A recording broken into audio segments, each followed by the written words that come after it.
staying at the forefront of the nonprofit world right now on the Leadership Voice.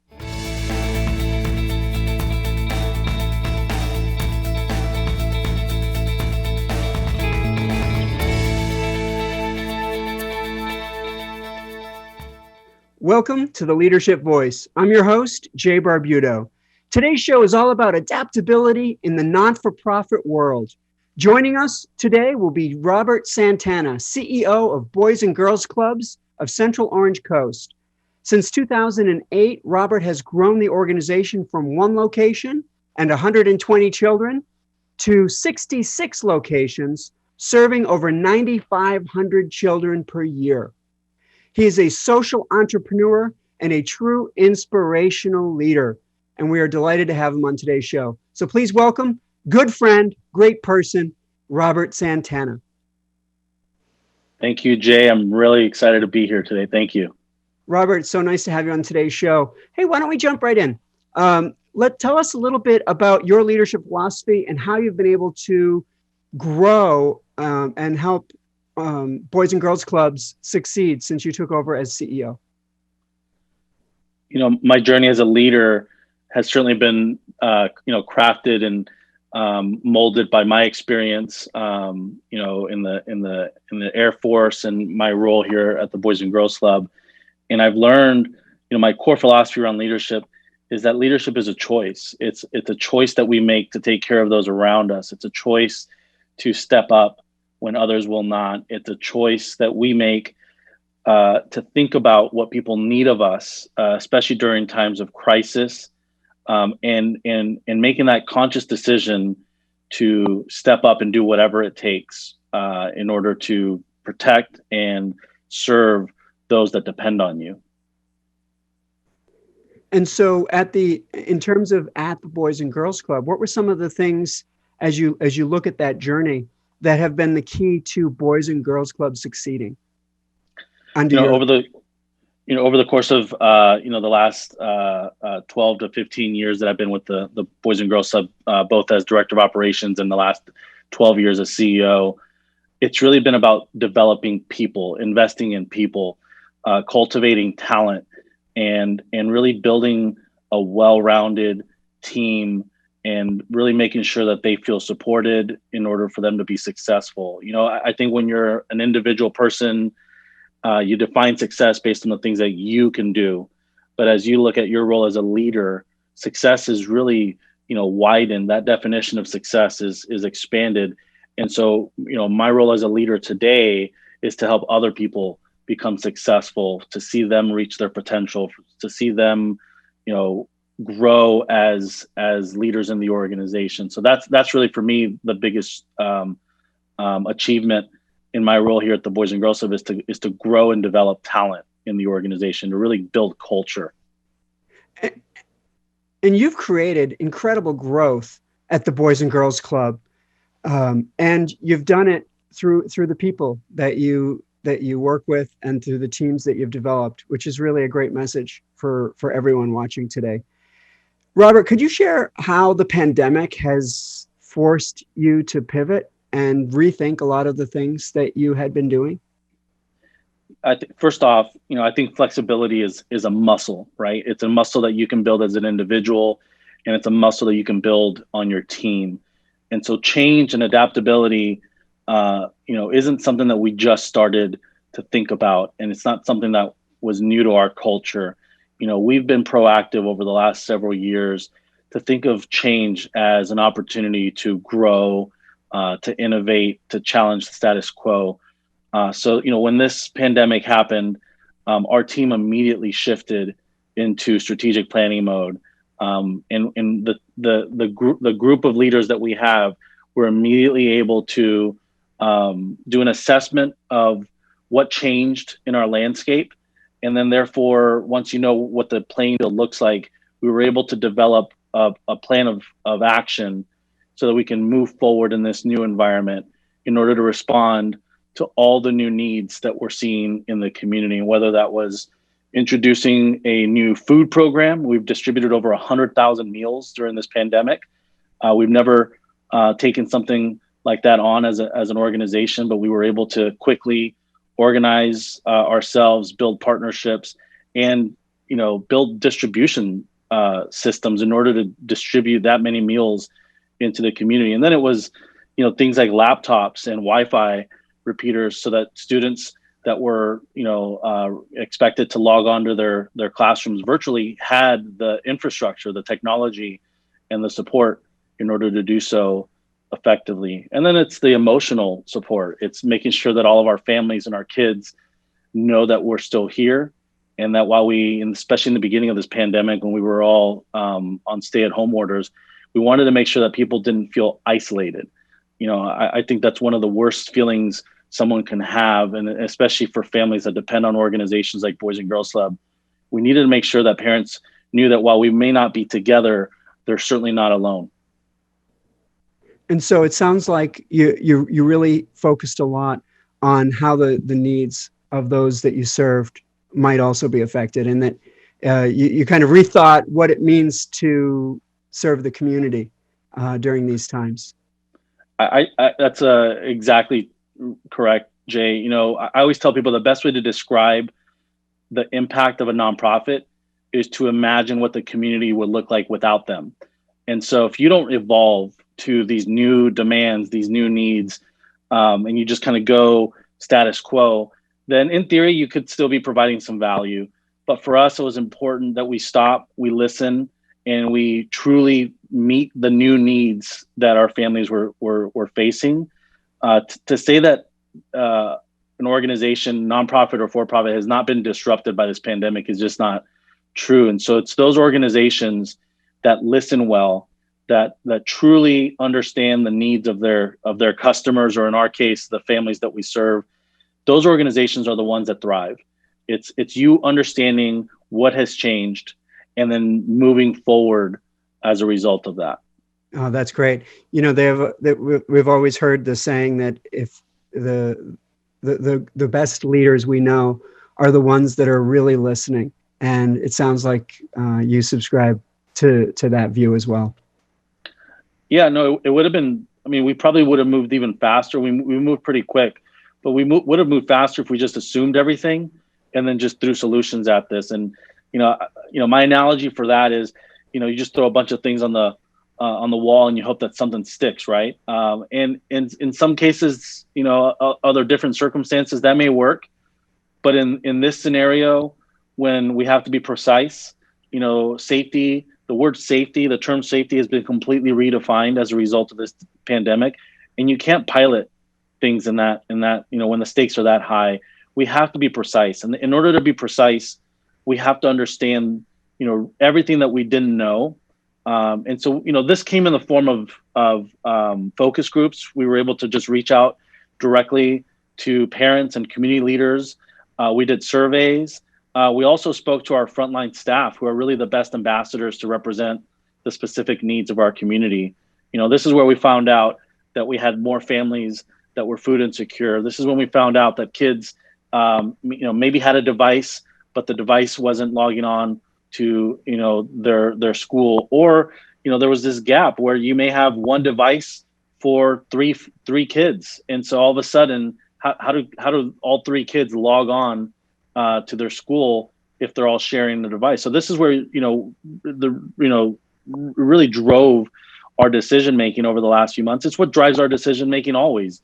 Is we always stay in tune with those that we serve to make sure that we're providing solutions that actually make sense for them. Yeah, and it sounds like you've developed a model for how to stay relevant and how to stay value added, and how to make sure that you're still having an impact on the community that we serve. So I commend you for that. Robert, could you share advice that you might have for a person that might be heading up a not-for-profit, or really any company that might be facing crisis or major interruptions of what they might otherwise be considering the normal? Yeah, my immediate thought to that is really take an assessment of where you are, who you have in your bullpen, and what resources you have available, right? And so you have to do an inventory of everything, and channeling in my old military kind of background, it's you doing a good analysis of what the playing field looks like, and what you can do around that. So, I've shared this with several of my peers over the last few months. You can be anything, but you cannot be everything. And so you have to be very intentional around who you're going to be during this crisis and who you're going to be in general. And it starts with what you can do, right? We all have a skill set, we all have expertise, we all have resources, but there is certainly a capacity and a limit to what it is that we do, and things that we do better than others. And so I think the first thing you want to do is do a good, honest assessment of where you are as an organization, because that's ultimately going to drive how you respond and what you're able to do.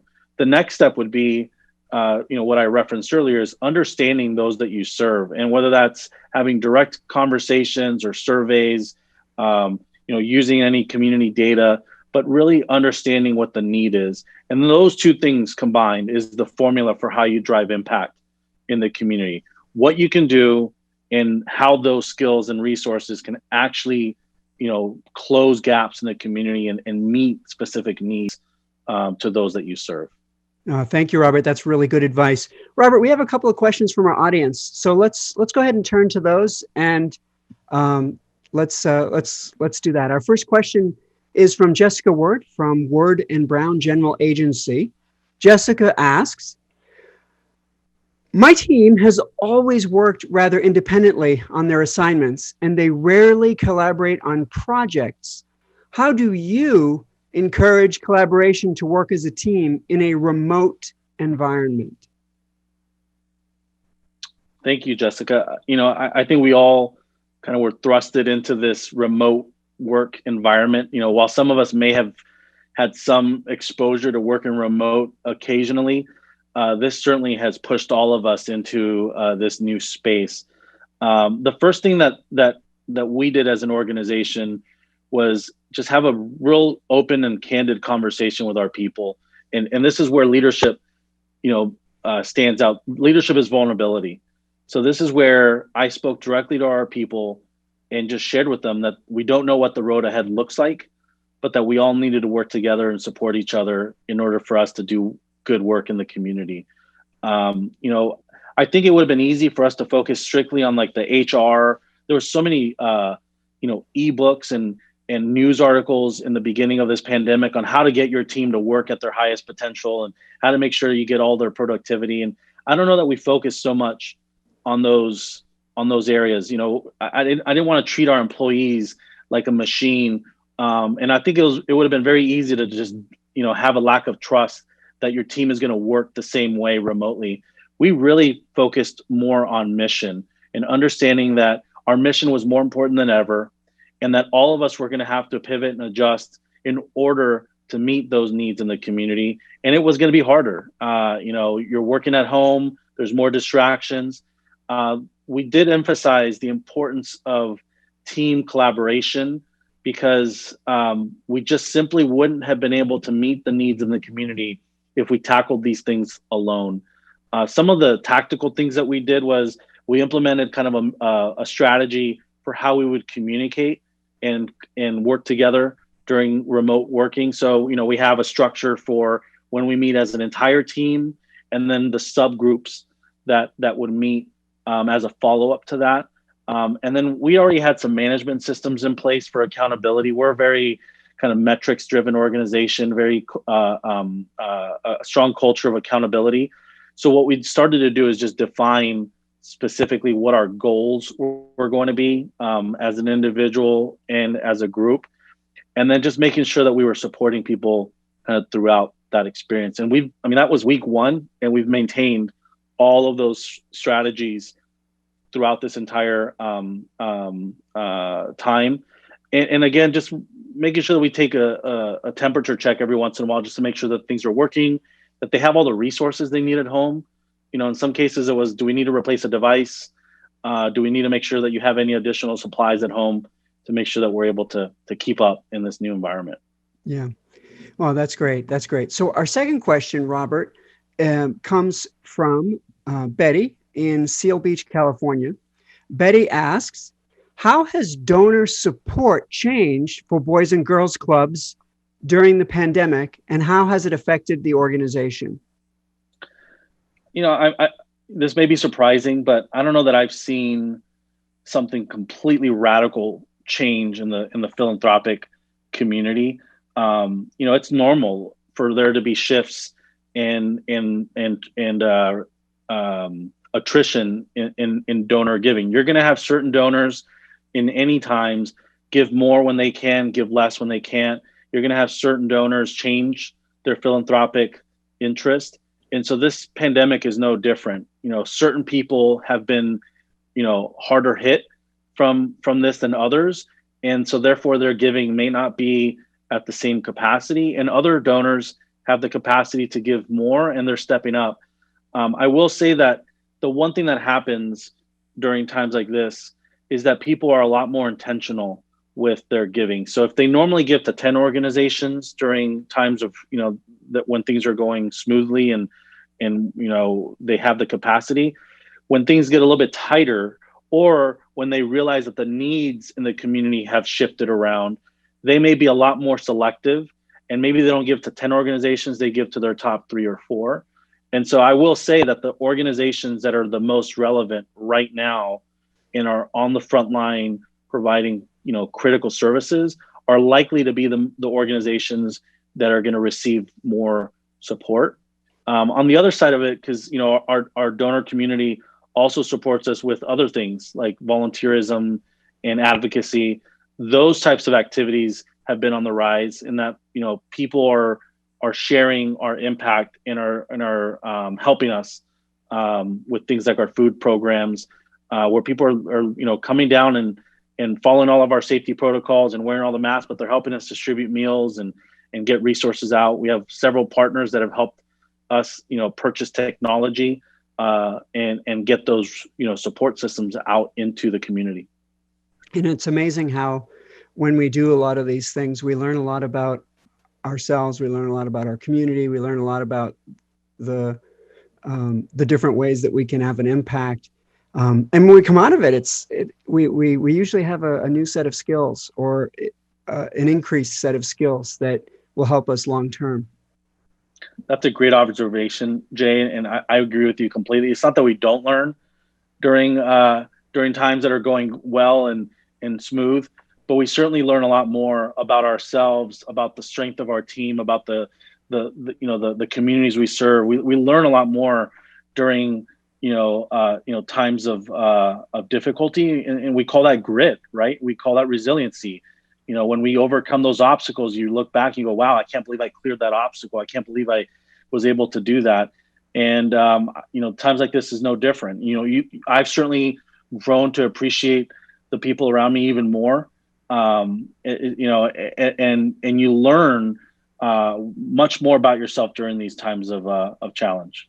No, that's great. Robert, I want to thank you so much for joining us today on the show. You've shared some great insights and wisdom with our viewers. So thank you so much for joining us. Thank you, Jay. I appreciate the opportunity to join you today, and thank you for all that you do in the community. Terrific. I think that's about all the time we have for today's show. Today we talked about adaptability in the nonprofit world. And I want to thank again Robert Santana for joining us. And I thank you for viewing us as well. Join us each episode of The Leadership Voice as we bring you great topics and pearls of wisdom that will help you in your leadership development journey. I'm Jay Barbuto, and on behalf of the Center for Leadership at Cal State Fullerton, we'll see you next time right here on The Leadership Voice.